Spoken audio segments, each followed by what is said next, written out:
Assalamualaikum warahmatullahi wabarakatuh, sahabat-sahabat sekalian.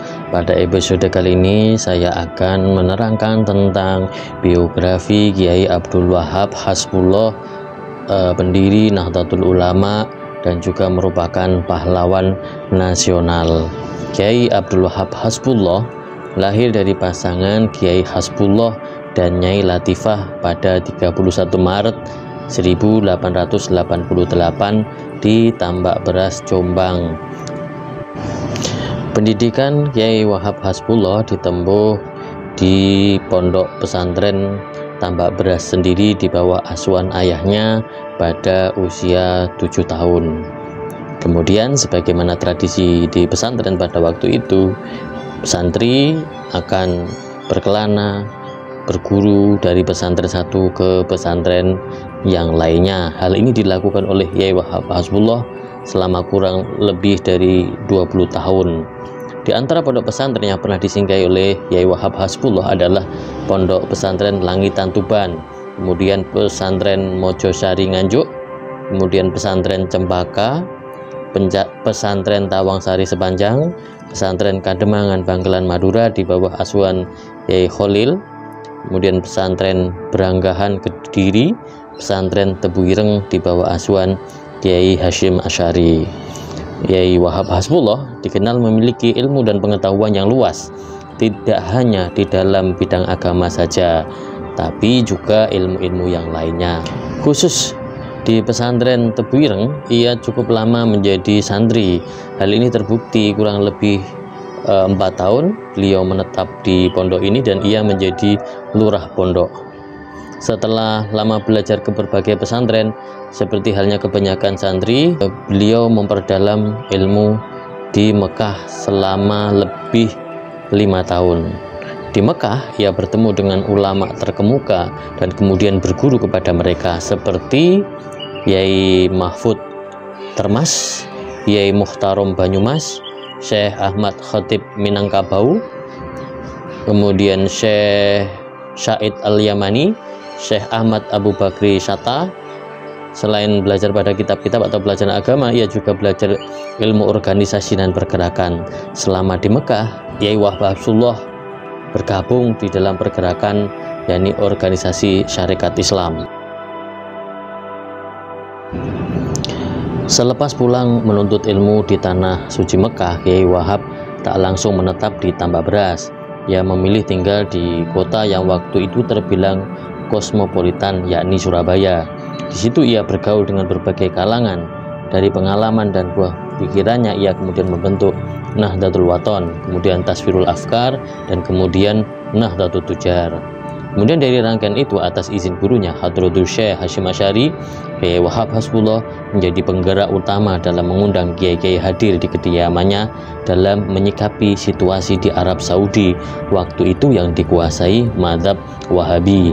Hadratul Syekh memimpin langsung pertemuan itu. Hasilnya, para kiai pesantren Ahlussunnah wal Jamaah sepakat membentuk sebuah komite bernama Komite Hijaz untuk meminta jaminan agar kebebasan bermadzhab berlangsung di tanah suci Mekah dan Madinah. Para kiai tersebut kemudian memikirkan atas nama apa mereka mengirimkan utusan, maka dideklarasikan sebuah jam'iyah bernama Nahdlatul Ulama, kebangkitan para ulama. Hadratus Syekh Kiai Hasyim Asy'ari sebagai pemimpin tertingginya. Di dalam buku Pertumbuhan Perkembangan NU, Cak Anam mengatakan bahwa terbentuknya NU tak semata-mata karena persoalan mazhab di Arab Saudi, tapi juga kondisi tanah air yang berada dalam penjajahan. Bahkan dalam sebuah obrolan, Kiai Wahab mengatakan bahwa tujuan berdirinya NU adalah Indonesia merdeka.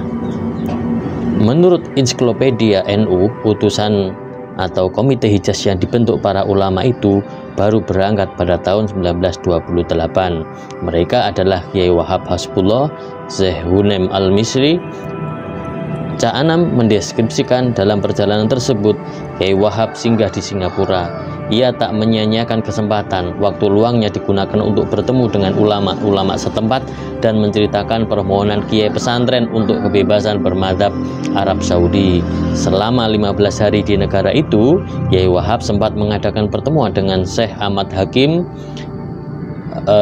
dan ulama-ulama lain. Kiai Wahab mampu memahamkan para tokoh agama Singapura tentang NU, yaitu mendesak Ibnu Saud agar memberikan kebebasan bermadzhab. Karena kemampuan menyampaikan dan meyakinkan, maka mereka bersedia mendukung dan bahkan kemudian mendirikan NU cabang Singapura. Dalam pergerakannya membesarkan NU, Kiai Wahab harus turun ke cabang-cabang, memberikan pemahaman kepada pengurus-pengurus di cabang-cabang. Terkadang ketika ia satu daerah harus melayani tantangan debat dari organisasi lain, seperti pernah dialaminya saat di Cirebon, Bandung, dan Batavia. Kiai Wahab pernah ke Cirebon untuk berdebat dengan Ahmad Hasan di daerah Ciledug. Pernah juga ke Bandung melayani perdebatan dengan Ahmad Hasan. Dan tentu saja Kiai Wahab merupakan pendiri NU yang getol menghadiri muktamar NU di daerah-daerah. Jika Hadratus Syekh Hasyim Asy'ari pernah absen karena sakit di muktamar Bandung, Jakarta, dan Menes, Kiai Wahab Hasbullah yang menghadirinya sampai ia wafat tidak pernah absen menghadiri kegiatan akbar NU itu. Setelah beberapa tahun NU berdiri dan memiliki cabang di berbagai wilayah, Kiai Wahab kemudian menginisiasi sebuah federasi berbagai organisasi Islam. Dari sini akan terlihat bahwa NU merupakan inisiator dan punya tekad untuk bersatu.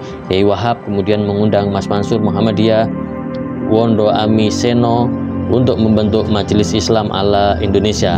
Inilah salah satu babak baru perjuangan Kiai Wahab melalui NU untuk bekerja sama dengan seluruh elemen umat Islam dalam menentukan arah perjuangan.